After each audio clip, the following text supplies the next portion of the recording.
एक टाइम था जब लौंडे एग्जाम की प्रिपरेशन के बाद गॉड से प्रे करते थे कि प्रभु एग्जाम क्रैक करवा देना। और अब हालत ऐसी हो गई है कि लौंडे एग्जाम की प्रिपरेशन के बाद गॉड से प्रे करते हैं कि प्रभु एग्जाम तो मैं खुद फोड़ लूंगा, बस आप आयोग की खोपड़ी पे एक डंडा फोड़ दियो ताकि आयोग सही से एग्जाम कंडक्ट करवा सके।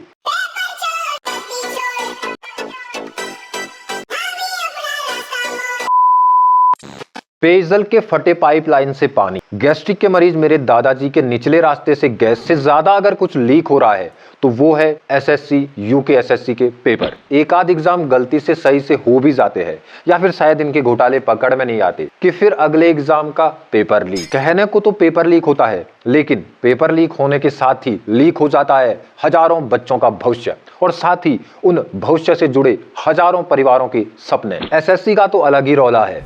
ये स्टाफ सिलेक्शन कमीशन से अपना नाम बदलकर सफर कमीशन करवा दें तो ज्यादा सही रहेगा। एक तो यहाँ बच्चों को सफर ही सफर है, यानी कि परेशानी, और दूसरा एग्जाम के नाम पर ये बच्चों को इतना सफर करवा देते हैं। कश्मीर के बच्चे का सेंटर कन्याकुमारी, कन्याकुमारी वाले का आसाम, आसाम वाले का गुजरात। भाई एग्जाम करा रहे हो या टूर। और कभी कभी तो तगड़ा एडवेंचर करवा ले रहे हैं।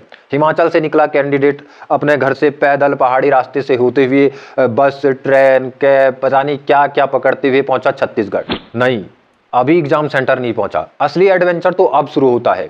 घने बीहड़ जंगलों से होते हुए निकला कैंडिडेट को समझ नहीं आ रहा है अपना एडमिट कार्ड बचाए या जंगली जानवरों से अपनी जान। लेकिन भैया सरकारी नौकरी है तभी छोकरी है, बहन की शादी है, माँ बाप का बुढ़ापा सिक्योर है, जान जाए पर सरकारी नौकरी मिल जाए। बंदे ने जैसे तैसे घने जंगल को क्रॉस करा, सामने नदी। बंदा सोचने लगा पहले पता होता तो आधार कार्ड के साथ एक नाव भी रखवा लेता। वो तो अच्छा हुआ बंदे ने मच्छी मारते हुए तैराकी सीख ली थी। बंदे ने मारी छलांग और सामने खंडहर जैसा एग्जाम सेंटर। बंदा कंफ्यूज, एग्जाम सेंटर है या भूतिया महल। बंदे ने ली राहत की सांस। चलो सफर जितना भी बुरा रहा हो, कम से कम एग्जाम शुरू होने से पहले सेंटर पे पहुंच तो गया। इतने में आया एसएससी का नोटिफिकेशन कि आपका सेंटर हरियाणा शिफ्ट हो चुका है, एग्जाम शुरू होने से 15 मिनट पहले।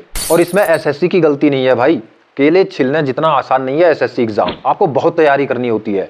सिर्फ तैराकी सीखने से कुछ नहीं होता, आपको उड़ना भी आना चाहिए ताकि एग्जाम के एट द लास्ट पॉइंट अगर एग्जाम सेंटर चेंज हो जाए तो आप शक्तिमान की तरह उड़ के जा सको Chhattisgarh to Haryana. Helicopter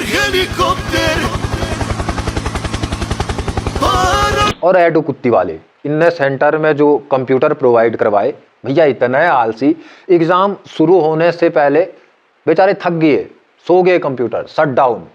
candidate ना थक रहे, कंप्यूटर थक गए। और जब तक कंप्यूटर महाशय जी को जगाया गया तब तक एग्जाम टाइम फिनिश। कैंडिडेट रो रहा है, कंप्यूटर स्क्रीन पे अपना सर फोड़ रहा है, कंप्यूटर भी लाइक, अरे भैया काहे परेशान हो रहे हो, अगली बार दे दियो एग्जाम। कहा हुआ तो सही से एग्जाम ना कराता एसएससी, अरे कम से कम हर साल कराता तो है, यही बहुत बड़ी बात है एसएससी के लिए। सिलेबस में मेंशन है जीके जीएस, बंदे पूरे साल पढ़ रहे हैं हिस्ट्री फिजिक्स पॉलिटिक्स, और एग्जाम में क्वेश्चन आ रहा है नोरा फतेही के dance step. Question number 1, Nora Fatehi कैसे डांस करती है? ऑप्शन ए कमर लहरा के, ऑप्शन बी हाथ हिला के, ऑप्शन सी नितंब मटका के, या ऑप्शन डी टांग उठा के। एसएससी जब इतने परचम लहरा रहा है तो छोटा भाई यूके एसएससी कैसे पीछे रह सकता था? छोटा भाई है तो कारनामे भी थोड़ा छोटे करे। इस बार पेपर नहीं, बस 3 पन्ने लीक हुए, और 3 पन्ने लीक होना पेपर लीक होना नहीं होता। आयोग और उत्तराखंड सरकार का तो यही मानना है, और डामी जी की मान है तो ये पेपर लीक का मामला है ही नहीं, ये तो नकल जिहाद का मामला है। वास्तव में जिहाद नकल में नहीं, जिहाद बीजेपी की पॉलिसी में है, जिसके बेस पे ये हर बार लगातार अखंड भ्रष्टाचारी होते हुए भी सत्ता में आ ही जाती है। बीजेपी की हरकतें देख के तो लगता है कि असली जिहादी तो बीजेपी ही है, जो हर बार समाज में नफरत जिहाद फैलाने का काम करते हैं। और मारे डामी जी, पहले तो सीबीआई जांच करवाने से इनकी फट रही थी, लेकिन बात जब इनके कुर्सी खिसकने तक आ गई तो सीबीआई जांच के आदेश दे ही दिए।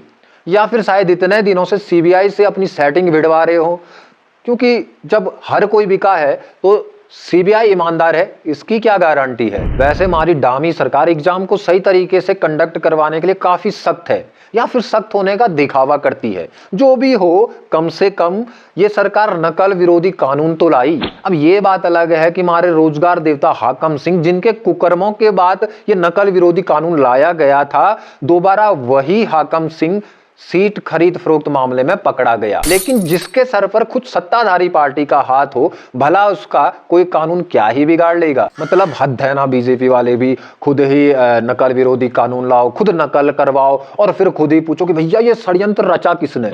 अरे भैया हूतिया समझे हो का जनता को? नहीं है कुछ अंधभक्त, पर सब नहीं यार। और भैया मतलब ये हाकम सिंह को ही कैसे पेपर मिल जाते हैं? कभी एक आध पन्ने हमें भी दिलवा दो बल, हर बार एक आध नंबर से रह जाता हूं। मैं भी सरकारी नौकर बन जाऊंगा तो तुम्हारा क्या घाटा हो जाएगा यार। और ज्यादा ही हो गया तो मारे से ब्याह लियो अपनी बेटी, मन्ने मिल जाएगी सरकारी नौकरी और तन्ने मिल जाएगा सरकारी दामाद। नहीं यही तो चाहते हो ना तुम, जो मिले तुम्हारे रिश्तेदारों को मिले। खैर आयोग और सरकार कभी भी दिल से नहीं चाहेगी कि एग्जाम सही से कंडक्ट हो, क्योंकि ऐसा हो गया तो काली कमाई का बहुत बढ़िया जरिया जो बंद हो जाएगा। पेपर लीक और इस प्रकार के खरीद फरोख्त मामले ने आयोग और सरकार की विश्वसनीयता पर सवाल तो खड़े किए ही है, साथ ही प्रश्न खड़े करे हैं बच्चों को मिलने वाली शिक्षा और भारतीय शिक्षा प्रणाली पर। बच्चे 15 लाख देकर पेपर तो खरीद सकते हैं, लेकिन उनके पास इन 15 लाख को लगाकर एक व्यवसाय स्टार्ट करने की सोच नहीं है। ये बड़ी सोचनीय बात है। खैर पेपर तो लीक होते रहेंगे, फिलहाल आप ये वीडियो लीक कर दो, मतलब कि शेयर ठोक के वायरल कर दो।